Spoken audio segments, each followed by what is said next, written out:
Viktor, kveðjuleikur hérna fyrir Fram, hvernig líður þér? Bara ágætlega. Hefði viljað fá stig úr þessum leik en annars bara fínt sko. Góður í seinni hálfleik, hefði mátt að fá mörk þar en bara fínt sko. Finnst þér erfitt að kveðja Fram? Já, þetta er erfitt að kveðja uppeldisklúbbinn sko en það er bara stærra verkefni að bíða. Langaði þér til að klára tímabilið hérna með Fram? Það hefði verið gaman en það er ekki í kortunum sko. Svo þetta var bara minn síðasti leikur Fram í bili. Voru FCK að pressa að fá þig eins fljótt og þetta er? Já, það var að tala við það og þeir sögðu bara nei. Svo ég er bara að fara út þessi smá. Þú hlýtur að vera spenntur fyrir framhaldinu? Já, mjög gríðarlega spennandi tíma að koma og bara reyna að standa með eins vel úti og hægt er.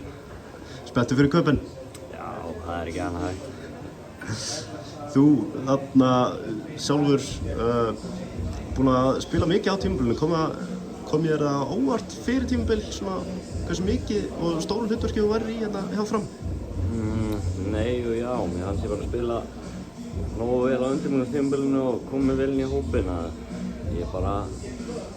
ég var að gera mínútur sko, svo ég er ekkert eitthvað hissa. Það eru klárlega íslenski leikmenn sem þú getur litið upp til sem hafa verið þarna úti í FCK og þú hlýtur að gera það? Já, ég gera það. Það er stórt að sjá að geta aðrir farið í gegn Íslendingar og þeir passa vel upp á og ég bara lítið upp þeirra og gera eins og þeir gera. Takk enlega, Viktor.